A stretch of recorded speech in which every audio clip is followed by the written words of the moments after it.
Good morning and welcome to the lesson on natural logarithms. And I'm hoping that this lesson will go really smoothly for you because really everything that we're going to do in this lesson we have already done before. We're just applying it to a logarithm with a different base. So here's what I want to tell you. The natural logarithm, although it's written a weird way, take a look at this. I'm highlighting here. Y equals ln x. That's the natural logarithm. Really, what it is it is y equals log base e of x. And so really, we don't write log base e. So instead of writing log with a base of e of x, we don't do this. We write ln x for natural log of x. Recall that e is just a number, just like pi is a number, and if you recall, e is approximately equal to 2.72. It's really important in higher mathematics, and it's something you need a little bit of calculus to understand where it comes from, but you'll get to that. For now, let's just assume that it is the base of 2.72, which is really what it is. You're not going to be graphing this today. The graph is shown for you here in the picture. It's very similar to the graph of log base 2 of x or log base 3 of x. In fact, it's right in the middle between log base 2 and log base 3. The first thing that we're going to be doing is using our three laws of logarithms, law 1, law 2, and law 3, with natural logs to write as a single natural logarithm. And we've done this with regular logs, and it's really no more difficult with natural logs. So the first thing I'm going to use is right here, which is my law 3, and I'm going to move that 2 in front so that I have the natural log of 15 squared. So this will give me the natural log of 15 squared minus the natural log of 75, which equals the natural log of 225 minus the natural log of 75. Then we're going to use law 2, which says we can write this as a quotient, so it'll be the natural log of 225 divided by 75. And 225 divided by 75 happens to equal 3, so this is the natural log of 3. Let's go ahead and do the second example that we have here, and again, I'm going to use that law 3 first to move the 3 to be an exponent and move the 2 to be an exponent. And so I have the natural log of x to the third plus the natural log of y squared plus the natural log of 5. Now I'm going to use the one I called law 1, and I'm going to smush all this together as one product, and this would end up being natural log of 5 x to the third y squared. Okay, notice at the bottom of the page here, I wrote the definition of the logarithm here, and I wrote that this is what it is in logarithmic form. Here's what we've got in exponential form. This is important because we're going to use this to solve logarithmic equations, and we did that with regular logarithms. If I take the exact same formula and rewrite it with a natural log, which by the way is log base e, it rewrites like this. So instead of a b, we have an e because the base is an e. So this is what we're going to use. It's really not necessary to memorize it because it's the same as this, except you have to remember that the base of the natural log happens to be e. So if I take this first example and write it in exponential form, here's what I'm going to have. I'm going to have x minus 3 quantity squared, because really this is my x and this is my y. Remember, I don't have b, I have e now because it's a natural log. So is e to the fourth. All right, and we can solve this. And remember, we do this by taking the square root of both sides. And the square root of e to the fourth would be e squared. And remember, when you take the square root of both sides, you get two possible answers.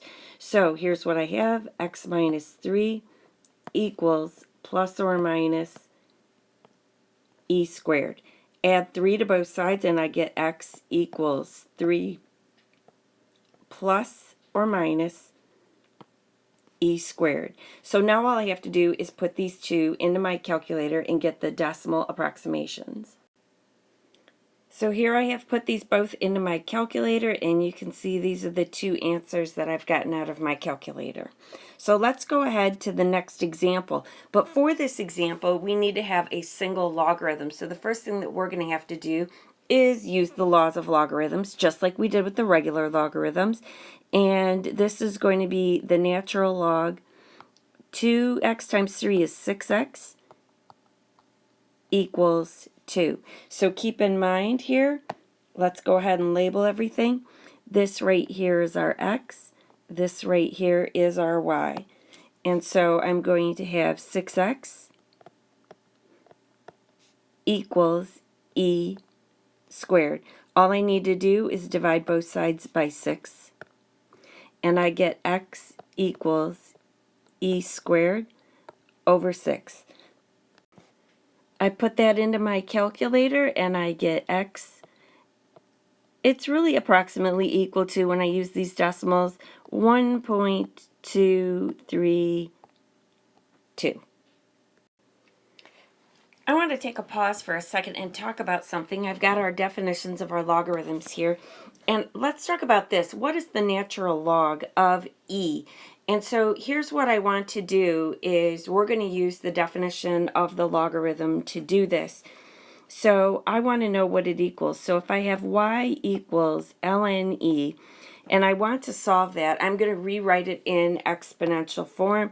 This is my y value, this is my x value, and so I'm going to rewrite this as x, which is e, equals e to the y power. And the question is, what does y have to equal? Since I have the same base on both sides, and really my exponent here is 1, it means that y must equal 1, which actually means that ln e equals 1. This is a really important fact that you should probably remember because it's going to come in handy on the next slide. Okay, now we're going to be solving some exponential equations, but there's something unique about these exponential equations, and that is that they have e's in them. And what we learned in the last section is if you were solving an exponential equation where you couldn't get the same base on both sides, you could get a good decimal approximation of this if you took the log of both sides. This is a little bit different. If you have e as a base, instead you're going to take the natural log of both sides. So that's what we're going to do in these examples, because you can see in both examples we have e's as a base. So in my very first example, I'm going to try and isolate my base of e here. So first thing I'm going to do is subtract 2 on both sides. And I have 4e to the 2x power equals 14.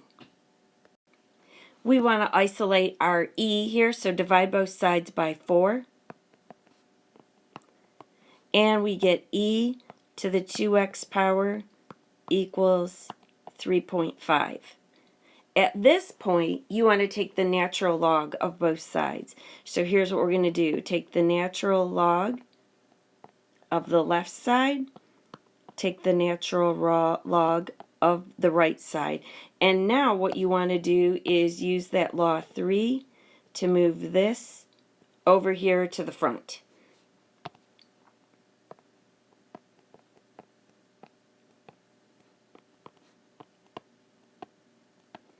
Now, do you recall a moment ago we talked about what ln e equals?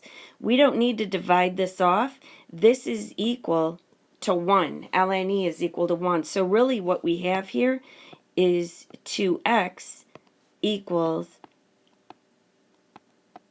ln 3.5. And all we need to do is divide by 2. And we're going to put that in our calculator. And we get x equals 0.626. Let's go ahead here with our last example. So I already have my e isolated, so I'm going to go ahead and just take the natural log of both sides. So I have ln e to the x minus 2 power equals ln 12. And the next thing I'm going to do is use that law 3, which allows me to take that exponent, and I'm going to move it to the front. But I do want to keep it in parentheses, okay? It's really important. So I have x minus 2 times ln e equals ln 12. And like we said a few minutes ago, ln e really equals 1. So we really have x minus 2 equals ln 12. So let's go ahead and add 2 to both sides. And so here's what you would have. X equals 2 plus ln 12, and we just need to put that in our calculator. We get x equals 4.485.